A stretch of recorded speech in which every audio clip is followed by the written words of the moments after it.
जेके state news का उर्दू खबरनामा लेकर मैं इश्तियाक भट्ट आपकी खिदमत में हाजिर आए। नजर डालते हैं अहम खबरों पर। इंतजामिया ने बुध को कश्मीर में गैर मुस्लिम और कश्मीरी हिंदू मुलाजमीन और ऑफिसरानों की हिफाजत के लिए अहम कदम उठाया। डिवीजनल कमिश्नर कश्मीर ने एक हुक्मनामा जारी किया कि मुज़कुरा मुलाजमीन को दूर दराज इलाकों के बजाय महफूज जगह पर तैनात किया जाए। यह हुक्म कश्मीर में इकलियती और तहफ़्फ़ुज़ और एतमाद का एहसास पैदा करने के लिए दिया गया। दरअसल 28 सरकर्दा की कारोबारी तंजीम और कश्मीर में सिविल सोसाइटी के नुमाइंदों ने डिवीजनल कमिश्नर कश्मीर और IGP कश्मीर से मुलाकात की ताकि सूरत हाल को मामूल पर लाया जा सके। इसमें अमन व अमकान को मसलसल ज़ेर बहस आया। डिवीजनल कमिश्नर कश्मीर ने कहा कि तमाम डिस्ट्रिक्ट डिप्टी कमिश्नर और SSPs को हिदायत दी गई है कि वो अपने दायरे इख्तियारात में सियासी रहनुमाओं और कारकुनों की हिफाजत के लिए यकीनी बनाने के लिए तमाम इक़दाम करें।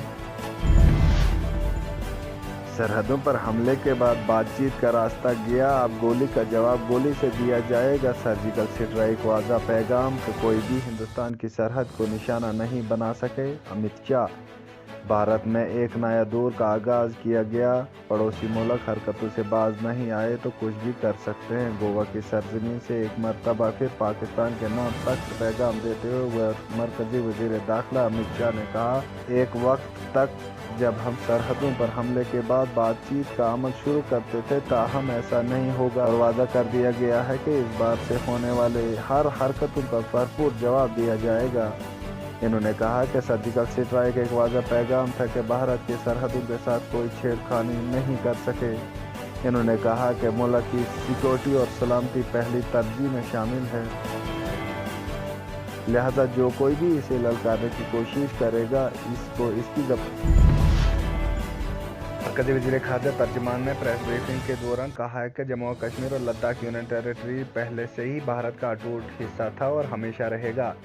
इन्होंने कहा कि बयानबाजी से कुछ किया नहीं जा सकता है और भारत ने 5 अगस्त 2019 को जम्मू और कश्मीर और लद्दाख को मरकज़ी ज़ेर इंतज़ाम में तब्दील करके इन्हें भारत में मुकम्मल तौर पर दम कर दिया। इन्होंने कहा कि पाकिस्तान अब भुखलाहट का शिकार हो चुका है और अब इस तरह के बयानबाजी दे रहे हैं। ट्रांसमिशन लाइन की तब्दीली में ताख़ीर, पानी की पाइपलाइन में टारजिली अली बाग रोड पर काम में डाला खलल। मकामी लोगों ने जेके स्टेट न्यूज़ को बताया कि सड़क पर काम ताख़ीर से चल रहा है क्योंकि जल शक्ति PHE और डिपार्टमेंट और पावर डिपार्टमेंट PDD ने माबीना तौर पर सड़क पर यूटिलाइजेशन से मुंतकिल करने पर आमादा नहीं है। मकामी लोगों का कहना था कि सड़क की खस्ताहाली है क्योंकि हर तरफ से गड्ढे हैं, इस तरफ से सफ़र करना बहुत ही मुश्किल हो जाता है। ज़राए ने बताया है पानी की फरहमी के पाइप और सड़क के साथ बिछी चंद ट्रांसमिशन लाइन को मुतल्लिका महकमा को बार बार गुजारिश करने के बावजूद मुंतकिल नहीं किया।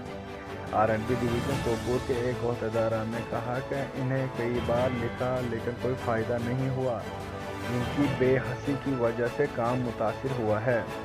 इन लाइनों को मुंतकिल करना सिर्फ इनके इख्तियार में ही है। दरअसल जनशक्ति PHE डिपार्टमेंट के अहदेदारों ने कहा है कि वो एक बार ताउन करने के लिए तैयार हैं। मकामी लोगों ने जिला इंतजामिया से मुदाखलत की अपील की है। कशीदगी के दौरान ताख़ीर के बाद कश्मीरी पंडित ने बुध के रोज़ श्रीनगर के सोनावारी इलाके दरगाहनाथ मंदिर में रामनवमी पूजा की। मंदिर के मैनेजर मक्खनलाल कूल ने कहा कि पिछले 2 हफ्तों से शहरी हालातों नाखुशगवार सूरत-ए-हाल की वजह से इंतजामिया ने पहले पूजा की इजाज़त नहीं दी। कूल ने कहा कि कैलेंडर के मुताबिक 12 अक्टूबर को मुनाक़द की जाती थी, लेकिन हालात की वजह से इंतजामिया ने पहले इजाज़त नहीं दी। इन्होंने कहा कि अगरचे पूजा आज होती लेकिन अकीदतमंद मंदिरों की मौजूदगी पिछले साल के मुकाबले में कम है। इन्होंने कहा कि मुश्किलात के बावजूद हम खुश हैं कि पूजा बिलाखिर हो गई। ओडिशा के एक अकीदतमंद रामपाल कपूर ने और इनके खानदान हर साल पिछले 9 सालों से रामनवमी पूजा करते आते हैं। कपूर ने कहा कि हमने ये कभी भी गैर महफूज महसूस नहीं किया कि कश्मीर का दौर महफूज है। इस्तेवा के एक अकीदतमंद ने कहा कि वादी में कत्ल व गारत का सिलसिला बंद होना चाहिए और तमाम बरादरी के लोगों को अमन और रहमान के साथ रहना चाहिए। सदर हिंद रामनाथ कोविंद की साहिबजादी के हमरा जम्मू कश्मीर लद्दाख के 2 रोज़े दौरे पर पहला रोज़ा लद्दाख जाकर सिंधवा दर्शन पूजा में शिरकत की। अमन व इश्तिहास के लिए खुसूसी दुआएं की और उधमपुर में फौजी अहकाम के साथ सूरत हाल का जायजा कर फिर जाकर वार मेमोरियल तरकीब में भी हिस्सा लिया।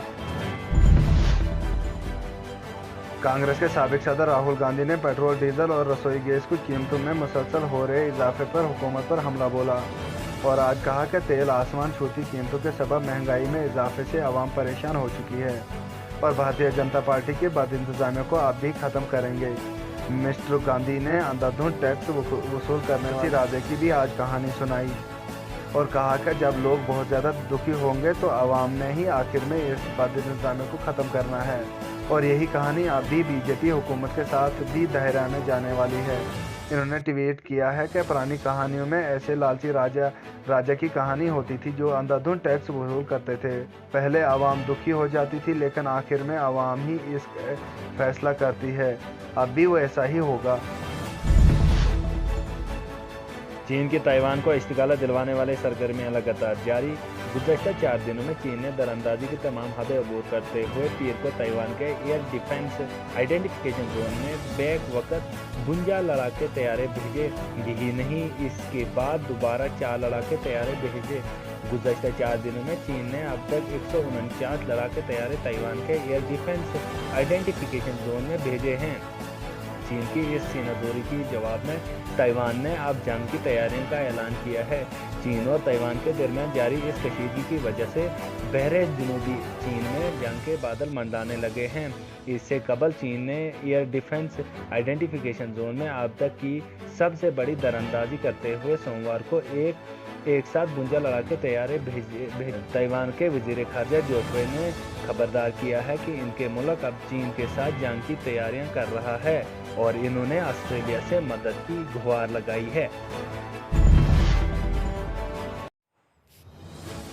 जेके स्टेट न्यूज़ के यूट्यूब चैनल को सब्सक्राइब करें और बेल आइकन को दबाना ना भूलें ताकि आपको लेटेस्ट अपडेट मिल सके।